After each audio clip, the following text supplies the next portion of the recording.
मना स्वाधीन चेता महांती। आज कार्यक्रम आपंकर कौन रही शोभा यात्रा कौन कह आज कार्यक्रम आमर भारतीय संस्कृति सनातन संस्कृतिर मर्यादा पुरुष श्रीरामचंद्र नवमी रे आज आमर एक शोभा यात्रा फुलनखरा लखेश्वर मंदिर नियाली अचिना पड़िया पर्यंत जीव यह गत किछि वर्ष धरी आमर ए प्रकार कार्यक्रम होउची। आर उद्देश्य है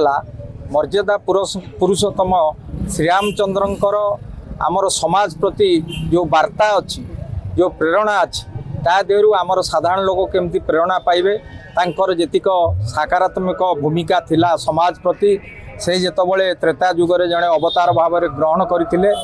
तेणुक निजर स्वार्थ को पछकू रखी समाजर स्वार्थ को आग को आनिबा पाई ए जो वार्ता देइथिले साधारण लोकों पाई केमती पहुँचबो यही उद्देश्य नहीं ये यात्रा आज आरंभ होती एवं आदि बहु युवबंधु सामिल होती जो माने ये वार्ता को नहीं ये प्रेरणा को नहीं आगामी दिन में ये समाज को एक सुसंगठित समाज गढ़े एवं सनातन धर्मर जहाँ उद्देश्य निज स्वार्थ को पछकू पकई समाजर स्वार्थ देश आग से कथा चिंता करिवार समय आसी। जय श्री राम। आज हूँ पवित्र रामनवमी रामकर मर्यादा पुरुषोत्तम रामकर जन्म उत्सव हिंदू समाज ताकू आग्रह सहित पालन करुच्ची विश्व हिंदू परिषद कटक सदर जिला तरफ ये लखेश्वर राम मंदिर प्रांगण आरंभ हो नियाली हाईस्कल पर्यंत एक शोभा यात्रा अनुष्ठित होती जो हजार हजार संख्यार राम भक्त सामिल हे शोभा यात्रा किसी समय आम आरंभ कर आशा सब समय तो बहुत अधिका रही आम आशा कर 1000 पाखापाखि 1500 भाई लोक आधे जोड़ित घंटेश्वर रामनवमी मेढ़ जाऊँगी भद्रक अभिमुखे भद्रक रामनवमी श्रीराम महायज्ञ समिति द्वारा जो आयोजित होची जिलार विभिन्न अंचल बहुत मेढ़ आम भी भितर आम 10 वर्ष आम चली आसु सुरुखुरे शांतिपूर्ण भाव में आम पालन करूँ हिंदूंकर एकत्व हिंदूंकर अस्मिता आज ये रामनवमी होची तेणुक ये समस्त हिंदू भाई मान रामनवमी पावन अवसर समस्त अभिनंदन आम हिंदू एक रुहतु कामना करूँ। आजिकार कार्यक्रम तो रोज समस्त भद्रक को जीवे भद्रक गोटे आम ऐतिहासिक परंपरार जो पर्व जो श्रीराम प्रभुंकर टोटाल सारा भद्रक डिस्ट्रिक्ट रु बर्तमान भद्रक पूरा सब समागम होची आमे बर्तमान ही आम एरिया पूजा अर्चना कर बाहरिलु प्रत्येक मेढ़ बर्तमान जाकि पहुँचो भद्रक अभिमुखे समस्त जाऊँगी मोर एतिक लोक मान प्रति ये भगवान से प्रति आशीर्वाद रखु से उत्तरोत्तर उन्नति हो। आज परिवेश पूरा आपण भगवान निजे अनुभव कर आमे भी देखुचु ये हूँ आम सभ्यता संस्कृति परंपरार प्रतीक ये कम से कम बोधे 37 वर्ष धरी भद्रक कंटिन्यू चली आसिक 37 वर्ष पदार्पण कला श्रीराम नवमी यही माने अयोध्या मंदिर निर्माण करने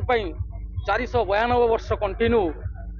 अक्लांत परिश्रम आउ राम भक्त मानकर श्रद्धा आज से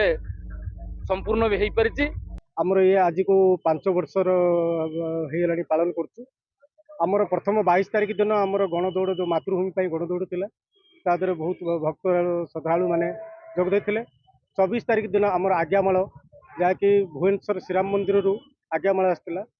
आम चांदवाली नुआ बस स्टाण्ड रु आम परिक्रमा कर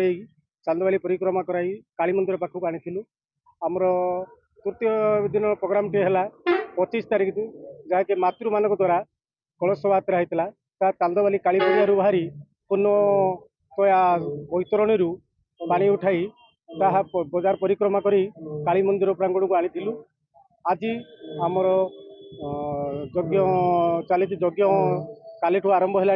आज आमर सांस्कृतिक प्रोग्राम अच्छी काली सांस्कृतिक प्रोग्राम रमर विजया दशमी दिने आमर भसाणी शोभायात्रा देखो श्रद्धालु संख्या तो आमर डेली आमर हजार हजार श्रद्धालु संख्या रोचंती भक्त मैंने आसुंच शुभेच्छु मैंने आसुंच से शुभेच्छु मान भी आम धन्यवाद दूसरी एटिका लोक भी धन्यवाद दूसु जे कि आमको सहयोग कर निश्चित भाव आमर आगू आगू आमर यहाँ बढ़ी चलती आगामी दिन भी भगवान कृपार या बहुत भल चल श्रीराम महायज्ञ समितिर समस्त सभ्य मैंने भी बहुत भल भाव सहयोग करुँच आमर स्थानीय लोक बासिंदा मैंने भी आमको बहुत सहयोग कर स्थानीय लोक भी मोर आम श्रीराम महायज्ञ समिति चांदबाली तरफ समस्त को धन्यवाद दूसरी समस्त को निमंत्रित भी करुच्ची समस्ते आसतु प्रसाद सेवन करने सहित हरिनाम राम नाम संकीर्तन रे भाग नि।